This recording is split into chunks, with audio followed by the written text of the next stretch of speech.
నమస్కారం. లక్ష్మి చెప్పే కథలకు స్వాగతం. వీణులతో వీక్షించటానికి సిద్ధం కండి. ప్రియ సఖులు, ఇప్పుడు మనం సుప్రసిద్ధ రచయిత్రి శ్రీమతి ఆర్యకపూడి కోడూరి కౌసల్యాదేవి గారు రచించిన జనరంజని ధారావాహిక నుండి 3వ భాగం వినేద్దామండి. నేను అడిగిన విషయం మీరు చెప్పనే లేదు అన్నాడు డాక్టర్ అనురాధతో. ఏ విషయం? అతడి వంక చూడకుండానే అడిగింది, దుప్పటి అంచులు సవరించుకుంటూ. అదే, చిత్రాలలో నటించిన దృశ్యాలవి ఏమైనా తిరిగి స్వప్నంలో అర్ధోక్తిగా వదిలేశాడు. లేదు, చేతి వేళ్ల గోడను చూసుకుంటూ అంది. పోనీ దృశ్యాలు ఏమైనా కొంచెం మార్పులతో వస్తాయా? అదే సూటి చూపు, అదే చిరునవ్వు. విసుగెత్తిన అనురాధ చివాలన తల తిప్పి డాక్టర్ని సూటిగా చూస్తూ అంది. మీరు పగలు చూసే రోగులు, ఇచ్చే మందులు, చేసే ఆపరేషన్లు అన్నీ మీకు రాత్రి కళ్ళకు వస్తాయా? సుఖంగా కూర్చున్న అతడు కొంచెం ఇబ్బందిగా కదిలాడు. పెదవులపై చిరునవ్వు క్షణకాలం మాయమైంది. అంతలోని సంభాళించుకుని బిగ్గరగా నవ్వేశాడు. ఎదుటివారు ముఖాన ఊసిన చెరిపేసుకుని కార్యసానుకూలార్థం నగుమోముతో మాట్లాడగల సమర్థత ఉంటుంది కొందరికి. ఆ విద్యలో డాక్టర్ నేర్పరి. అధపు దశ నుండి అంచెలంచెలుగా అభివృద్ధి మెట్లెక్కి వస్తూ ఈనాటికి ఒక స్థిరత్వం అంటూ ఏర్పరచుకున్నవాడతడు. అందుకే ఎదుటి వ్యక్తి అవమానించినా అర్థం కానట్లు నటించగలడు. పోనీయండి, ఈ విసుగుదల విషయాలు వద్దు. ఏ విషయం మీకు సరదాగా సంతోషంగా ఉంటుందో చెప్పండి, అదే మాట్లాడదాం అన్నాడు లాలన స్వరంతో. నువ్వు నోరు మూసుకుని అవతలికి పోతే నాకు పరమానందంగా ఉంటుంది అని చెప్పాలనిపించింది. తల్లి ఏమైనా మందలించగలదనే భయంతో నోరు విప్పలేకపోయింది. ఇటీవల మీ చిత్రం చూశాను. నిన్న రాత్రి ఒక ఫ్రెండ్ బలవంతం మీద. చిత్రం పేరు జ్ఞాపకం వచ్చింది. చాలా బాగుంది నాకు అన్నాడు. అనురాధ మౌనంగా వింటోంది గోళ్లు గిల్లుకుంటూ. అతడు మాటలు పొడిగించాడు. ముఖ్యంగా ఊటీలో చిత్రించిన లవ్ సీన్స్ ఉన్నాయి చూశారు, బ్రహ్మాండంగా ఉన్నాయి. అందుకోసమే మళ్ళీ ఓసారి ఆ పిక్చర్ చూడాలనుకుంటున్నాను సుమండి అన్నాడు. వింటూనే సిగ్గుతో అవమానంతో అర్ణిమ దాల్చింది అనురాధ వదనం. చెప్పు దెబ్బ వంటి సమాధానం చెప్పుండేదే, వడవడ వాగుతూ జయమ్మ రాకుండా ఉన్నట్లయితే. డాక్టర్ అమూల్య అభిప్రాయం ఆమె కూడా వింది. ఏ సీన్ అయితే మాత్రం మా అను చెయ్యటం, అది బాగుండకపోవటమునా అన్నట్టు మీకు ఫోన్ వచ్చిందండి, ఎవరో మిమ్మల్ని అర్జెంటుగా పిలుస్తున్నారు. ఓ వస్తున్నా. అతడు లేచి హాల్లోకి నడిచాడు. అనురాధ ఆరోగ్య విషయం భోగట్టా చేస్తూ సలహాలు అడుగుతూ జయమ్మ కూడా అతడి వెంటనే నడిచింది. పళ్ళు నూరుకుంటూ అనురాధ అటాచ్డ్ బాత్రూంలోకి పోయి భళ్ళున తలుపు మూసుకుంది, తన కోపమంతా తలుపుపై కుమ్మరిస్తూ. ఆ డాక్టర్ వాచాలతకు పొంగి తబ్బిబ్బైపోతూ తల్లి కూడా అలా మాట్లాడటం ఆమె మనసున్న అగ్నిపై ఆజ్యం కుమ్మరించిన చందమైంది. అతడు దహరించిన చిత్రంలోని ఆ దృశ్యాలు మరీ విపరీతంగా ఉన్నాయని, సంసారపక్షం వారు చూడలేనట్లున్నాయని కొన్ని పత్రికలు విమర్శించాయి. ఆ విమర్శలు చూశాక తనకు అనిపించింది, మరీ నాయక పాత్రధారునితో అంతగా హత్తుకున్నట్లున్న దృశ్యాలు ఎబ్బెట్టుగా ఉన్నాయని. అయితే జయమ్మ వాటిని కువిమర్శలు అంటూ తోసి పారేసింది. మురారి కూడా ఆమె మాటలకు భళాభళి అన్నాడు. ఒకళ్ళు వృద్ధులకు వస్తుంటే చూడలేని వాళ్ళు అనేకులుంటారు. కేవలం నిరుత్సాహపరచడానికి ఆ ఏడుపులన్నీ. ఏది, ఈ నక్కలకు మళ్ళీ కూసేవాళ్లలో ఒక్కడిని ఓ సినిమా తీసి చూడమనండి, తెలుస్తుంది నా తాడాక.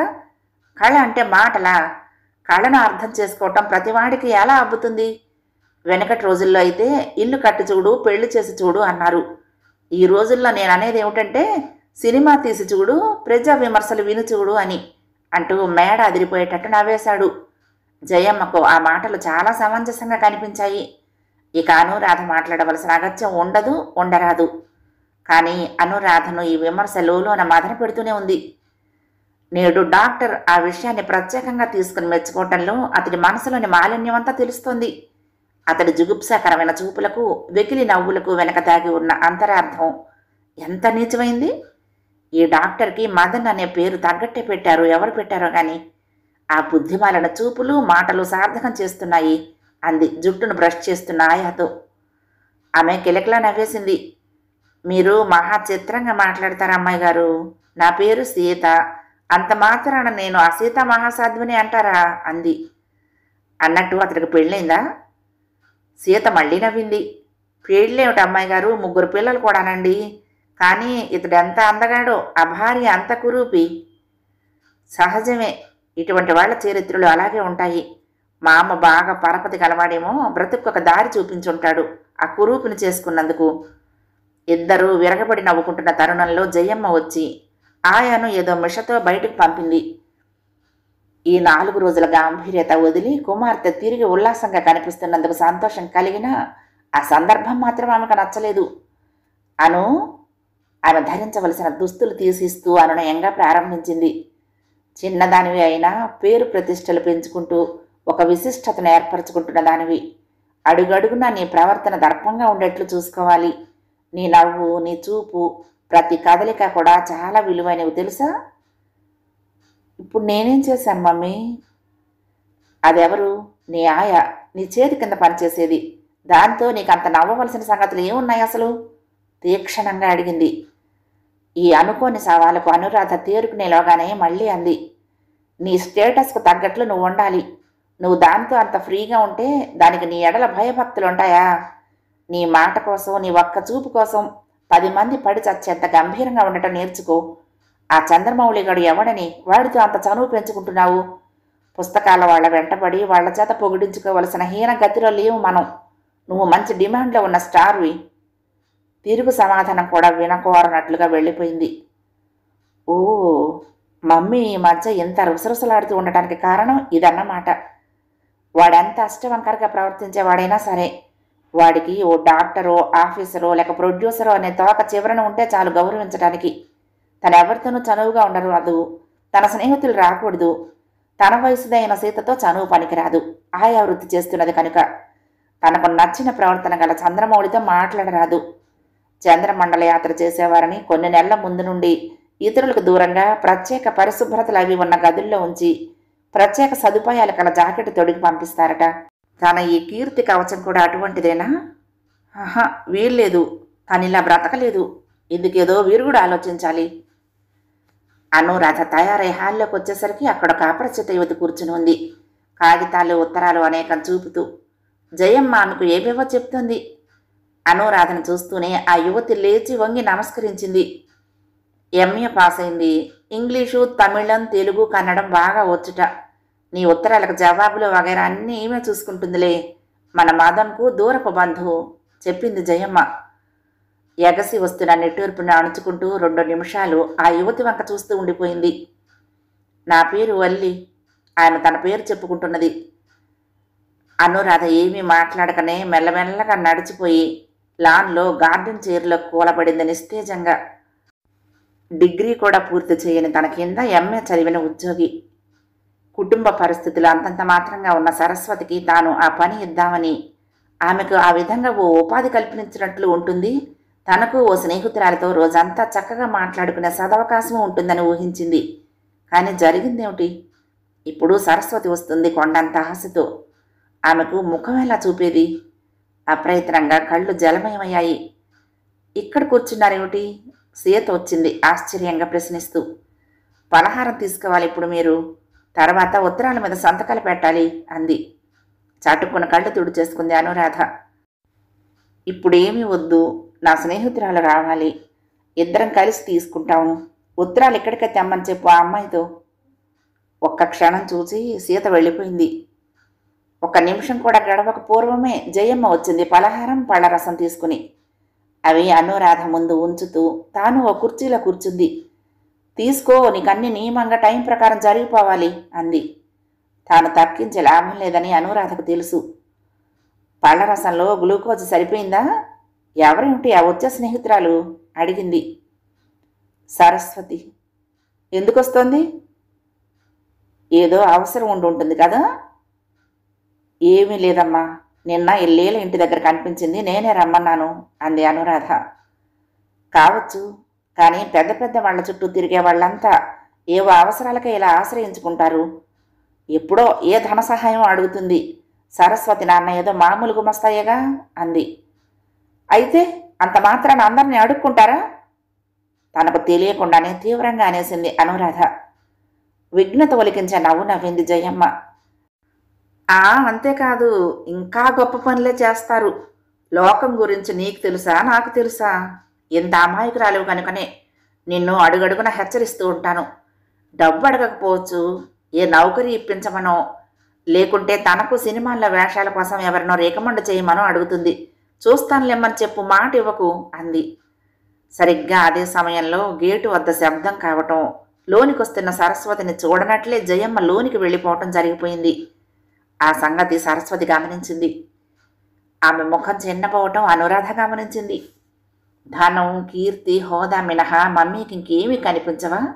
ఇక నేను మనసును స్నేహాన్ని కూడా కాదని ఈ తెరల నడుమ బ్రతకాల్సిందేనా?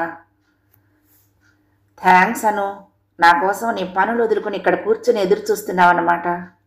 నవ్వుతూ ఎదుటి కుర్చీలో కూర్చుంది సరస్వతి.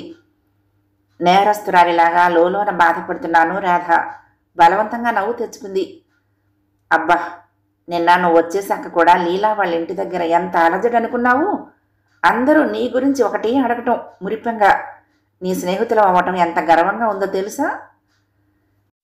ఎప్పుడెప్పుడు ఈ విశేషం వినిపించుదామా అన్నంత తహతహతో ఆత్రంగా ఎగిరి వచ్చినట్లున్నది సరస్వతి చెప్తున్న తీరు.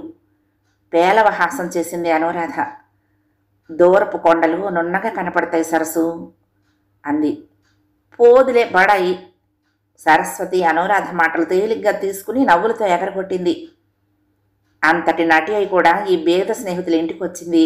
ఎంతటి నిగర్వి అని అందరూ అనుకుంటూ ఉంటే నేను లీలా ఎంత మురిసిపోయామో నీకేం తెలుసు? అనురాధ ఏదో అనబోయి ఆగిపోయింది వల్లి ప్రవేశంతో. వీటి మీద సంతకాలు. ఆమె మాటలు పూర్తి కాలేదు. అక్కర్లేదు, ఇప్పుడేం తొందర అని మధ్యలోనే ఖండించింది అనురాధ. సాయంత్రం చూస్తానులే, తీసుకువెళ్ళు అంది. వల్లి వెళ్ళిపోయింది అతి వినయం ప్రదర్శిస్తూ, వంగి వంగి నడుస్తూ. ఈమె ఎవరు? ఆమె ఆధునిక వస్త్రాలంకరణలను ఆశ్చర్యంగా చూస్తూ అడిగింది సరస్వతి. స్టార్స్కే ఫ్యాషన్ నేర్పెట్లుందే అంది నవ్వుతూ. అనురాధ కూడా తమాషాగా నవ్వుతూ తల పంకించింది. ఆమె వల్లి, ఎంఏ, 4-5 భాషల్లో పాండిత్యం ఉన్నదిట. కుమారో శ్రీమతియో మనం ఎరుగం. ఇంటర్మీడియట్ పాండిత్యం కూడా పూర్తిగా లేని అనురాధ వద్ద సెక్రటరీగా, మామూలు భాషలో గుమస్తాగా ఈరోజే పని ప్రారంభించింది. బాగుందా? అనురాధ మాటల్లో ఏ మూల నొక్కించిత న్యూనతాభావం ధ్వనించినట్లు సరస్వతి గ్రహించింది. బాగుందను, డిగ్రీ పూర్తి కాకపోతేనే నువ్వు కళ్ళలో పాండితురాలు అయిపోతున్నావుగా. ఇంజనీరింగ్ పాస్ అయిన మా అన్నయ్య గతి లేక ఓ లక్షాధికారి బట్టల కొట్లో సేల్స్మెన్గా పనిచేయటం లేదు అంది. స్నేహితురాలి మనసులో గుచ్చుకున్న మొల్లును లాగటానికి చాలా తెలివిగానే మాట్లాడావు, కానీ ఇవన్నీ ధనరాశులు చేయించే విన్యాసాలని నీకు మాత్రం తెలీదా? సరస్వతి తలవాల్చుకుంది. అనురాధ దేనికో విపరీతంగా బాధపడుతున్నదని గ్రహించింది. అంతవరకు తలవాల్చుకుని ఉన్న అనురాధ హఠాత్తుగా తాలెత్తి, సరస్వతి, నీ దగ్గర దాచేదే ఉంది.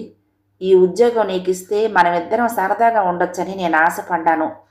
కానీ నాకు తెలియకుండానే ఈవిడ్ని నియమించడం జరిగిపోయింది చెప్పింది. సరస్వతి ముఖంలో రంగులు త్వరగా మారిపోయాయి. ఇంకా నయం, ఇటువంటి ఉద్యోగాలు చేయటం ఏమి చేతనవుతుంది నాకు? అయినా నీ దగ్గర ఉద్యోగినిగా చక్కగా అలాగే ట్రిమ్గా ఉండాలి, కానీ నేనేం బాగుంటాను? మీ అమ్మగారికి బాగా తెలుసు ఏ పనికి ఎవరిని నియమించాలో అంది. సరు, అలా మాట్లాడకే, అసలు సిగ్గుతో చస్తున్నాను. అరే, ఇప్పుడేం జరిగిందను? నిజం చెప్తున్నాను, ఈ ఉద్యోగానికి నేను అంగీకరించి ఉండేదాన్ని కాదు. ఎందుకని? అనురాధ వంక సూటిగా చూస్తూ సమాధానం చెప్పలేని సరస్వతి కళ్ళు భూమి మీద కేంద్రీకృతమయ్యాయి. నీకు తెలుసాను, స్నేహితులం గనక ఎప్పుడైనా కలిసి సరదాగా మాట్లాడే అవకాశం దొరికితే అంతే చాలు అంది మెల్లని స్వరాన. తల్లి నిగూఢ అర్థం అనురాధ గ్రహించింది. అసలే కృంగిపోతున్నది. సరస్వతి రాక చూసి కూడా తల్లి చేసిన నిర్లక్ష్యం వలన ఇప్పుడు ఈ మాటలు మరింత సిగ్గులు చేశాయి. అవును, తాను పొరపడింది. తన తల్లి వద్ద అభిమానం గలవారెవరూ పనిచేయలేరు అనుకుంది. వల్లి మళ్ళీ వచ్చింది. అమ్మగారు వీటిపై సంతకాలు ఈరోజు చేయమన్నారండి, రేపటికి మళ్ళీ చాలా ఉంటాయిట.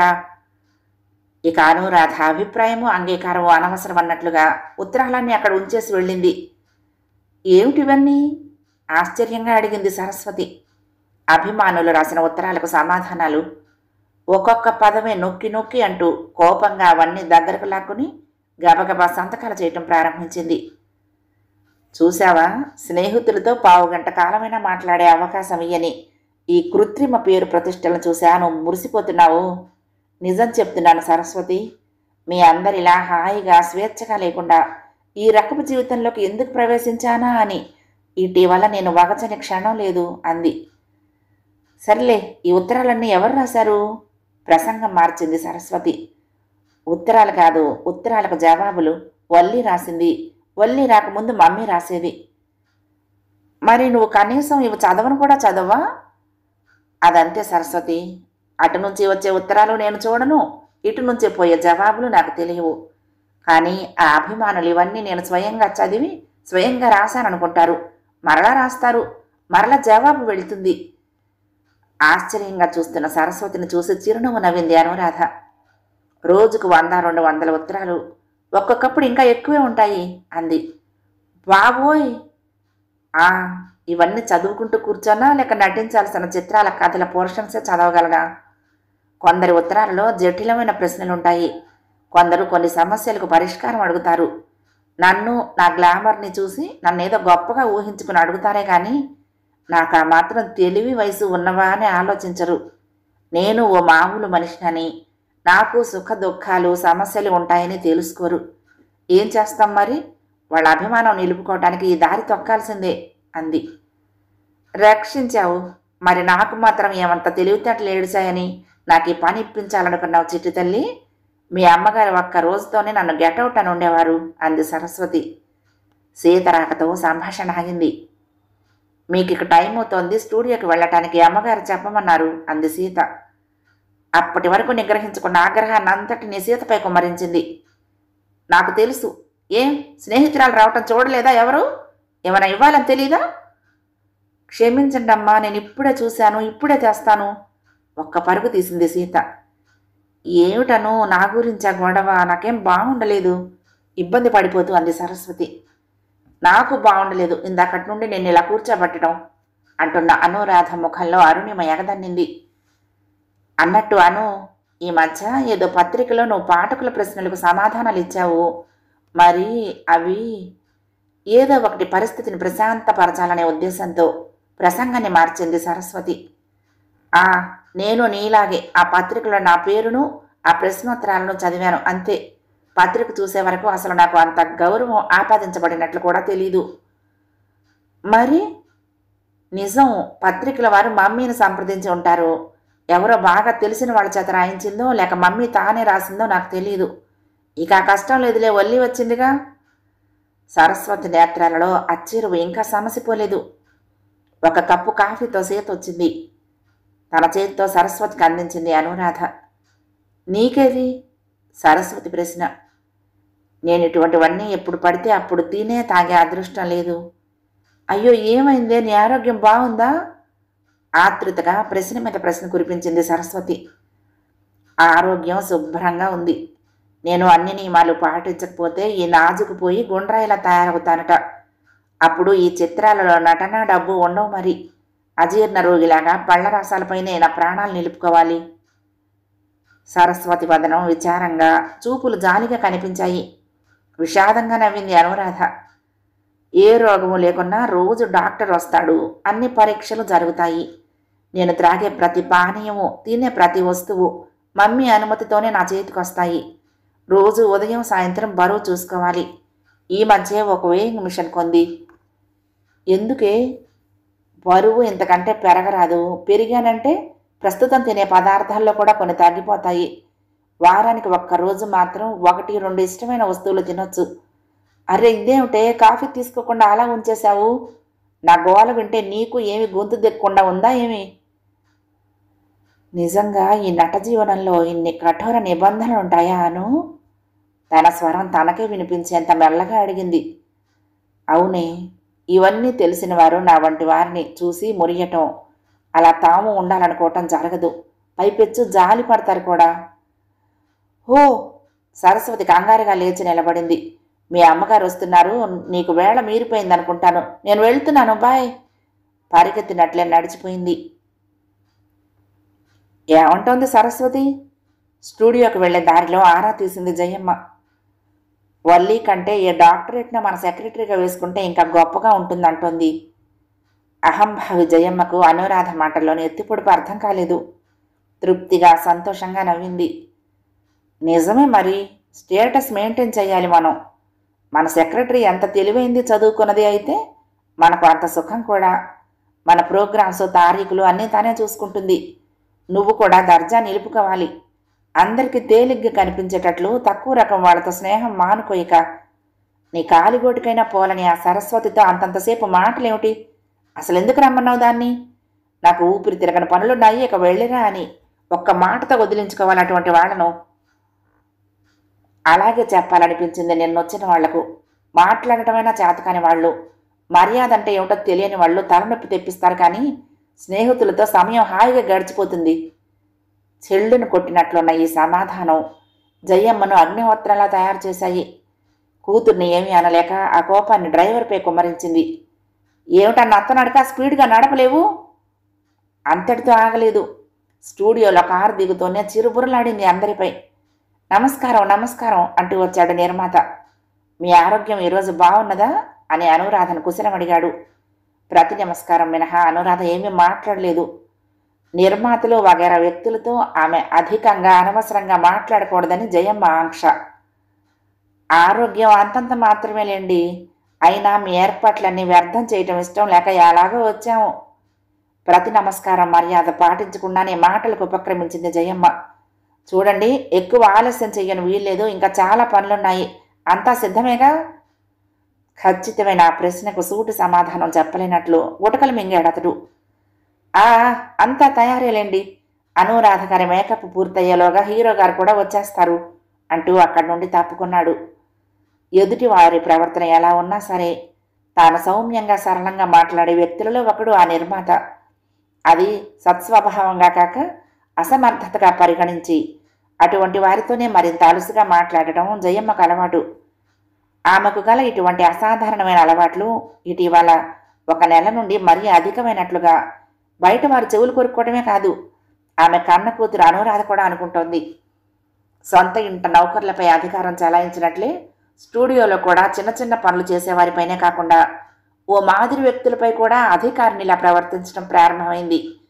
తరచూ రుసరుసలతో ఏదో ఒక లోపం వెతకడానికి ప్రయత్నిస్తూ ఆ విధంగా తన ఆధిక్యతను నిలుపుకున్నాననే మిథ్యాభావంతో తృప్తి చెందుతుంది. అయితే ఈ మిథ్యాబింబపు ఆయువు ఎంత?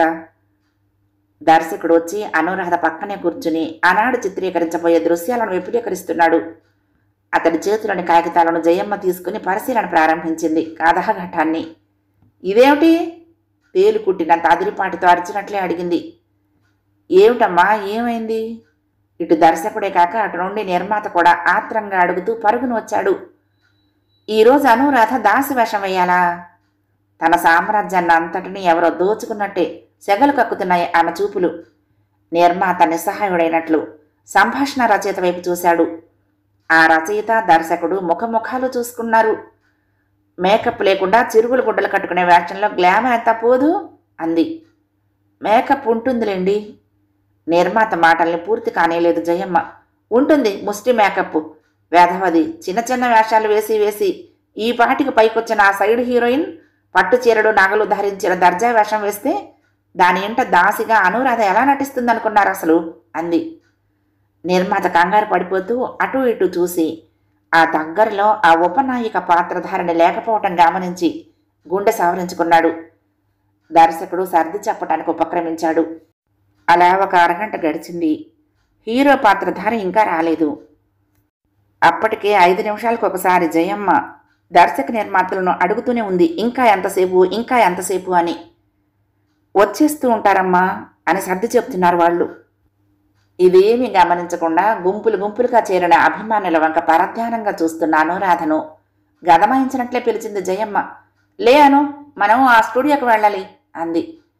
ఆజ్ఞ వింటూనే లేచి నిలబడింది అనురాధ. అమ్మా అమ్మా, మేము ఈ చేసుకున్న ఏర్పాట్లన్నీ ఏం కావాలి? కొంచెంసేపు తమరు ఆగాలమ్మా, మా పరిస్థితిని గమనించి.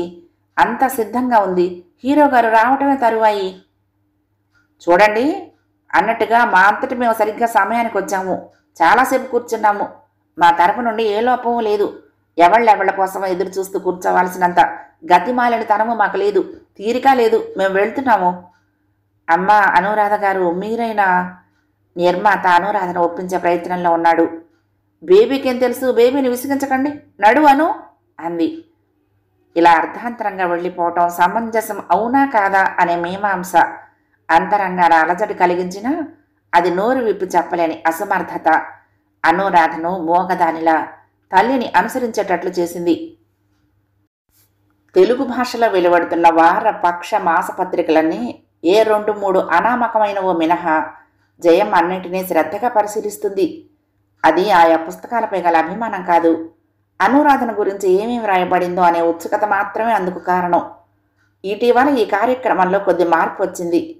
ఉత్తరాలు స్వయంగా రాయటం శ్రమైనట్లే పత్రికా వార్తలను స్వయంగా చదవటము పరిశీలించటం అనేవి ప్రస్తుతం తనకు గల దర్జాకు తగనివని నిర్ణయించుకుంది. ప్రతి వార్త ప్రతి అక్షరము వల్లి చదివి వినిపిస్తుంది. జయమ్మ ఈరోజు కొంత తీరిగ్గానే ఉంది. కొద్దిగా తలనొప్పి కారణం వలన అనురాధ ఇంటనే ఉన్నందున హాల్లో విశ్రాంతిగా సోఫాలో చేరబడి సీత అందిస్తున్న తాంబూలం సేవిస్తూ వల్లి చదువుతున్న విశేషాలను కుతూహలంగా వింటున్నది. కుమార్తె నటనను గురించి శ్లాఘిస్తూ రాయబడిన విషయాలు విన్నప్పుడు ప్రసన్న వదనంతో నవ్వుతూ, కొద్ది విమర్శలున్న సంగతులు వినపడినప్పుడు ఏడ్చారులే అని తీసి పారేస్తున్నది. చకచకా చదువుతున్న వల్లి హఠాత్తుగా ఆపుచేసింది. ఏం ఆపావు? ఏమైంది? యథాలాపంగా అడిగింది. ఇందులో నసిగింది వల్లి.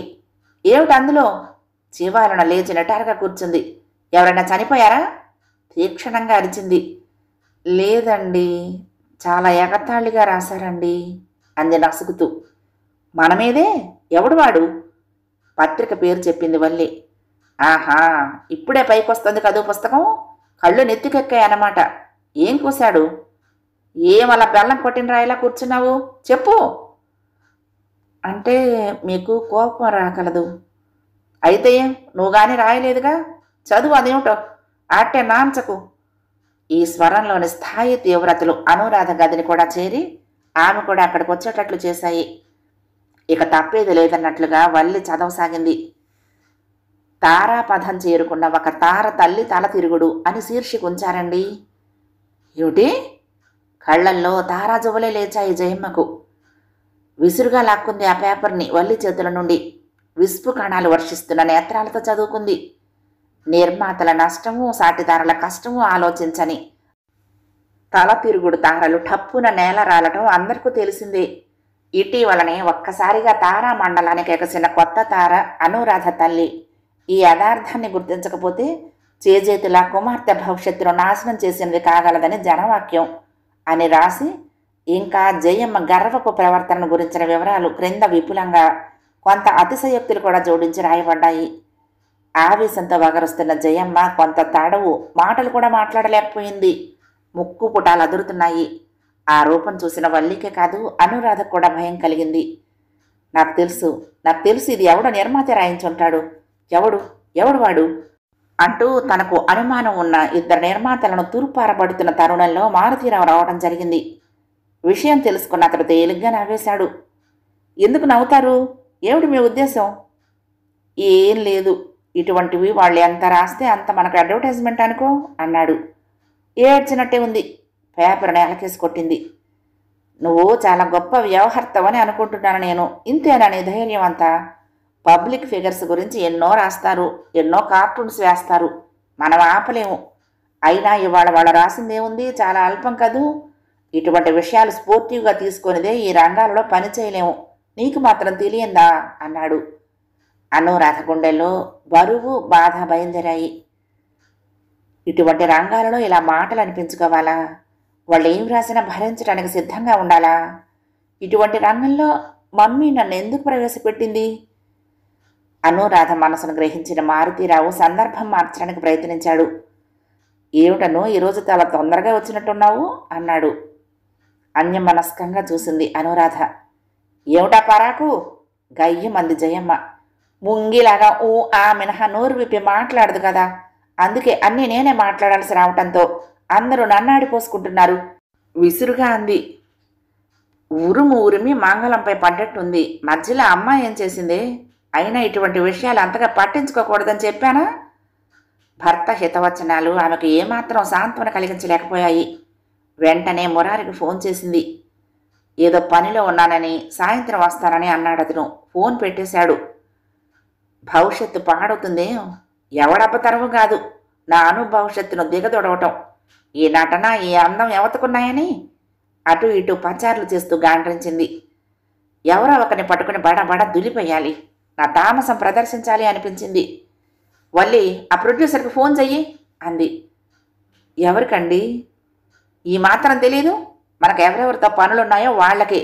ఇంకేం సెక్రటరీ పనిచేస్తావో, ఇంత తెలివి తక్కువ దానివి. ఇంతటి మందలింపు విన్న తర్వాత కూడా వల్లికి కర్తవ్యం స్ఫురించలేదు. జయమ్మ రెచ్చిపోయింది. మనతో ఘర్షణ పడిన ప్రొడ్యూసర్లు ఎవరు అంది. అనురాధ కలగ చేసుకుంది. వాళ్ళేం ఘర్షణ పడ్డారు మమ్మీ, నువ్వే గొడవ చేశావు అంది. కట్టిపెట్టు నీ అధిక ప్రసంగం. అనురాధ తల వాలిపోయింది. 4 రోజులైనా మళ్ళీ వాళ్ళ నుంచి ఏమీ మాట మంతి లేదు. మనం ఇతరత్రా బిజీగా ఉన్నప్పుడు రమ్మంటారు, వీలు పడదంటే ఇలాంటి వెధవ ప్రచారాలన్నీ చేస్తారు. ఎదర మనకు కాశ్మీర్ ప్రయాణం కూడా ఉన్నది. ఈలోపగానే వాళ్ళ పనులన్నీ పూర్తి చేయించుకోమని చెప్పు ఫోన్ చేసి. నామకార్థం వల్లి చేత డైల్ చేయించిందే కానీ రిసీవర్ దానే చేతికి తీసుకుని నిలబడింది, గాండ్రించడానికి సిద్ధంగా. ఓ అదే అండి, ఆ సీన్ ఆ రోజు పూర్తి చేసేసాంలేండి అన్నాడు నిర్మాత. ఏమిటి అదేలాగు? ఎంత ఘాటుగా మాట్లాడాలనుకున్నదో అంత చప్పగా అడిగింది.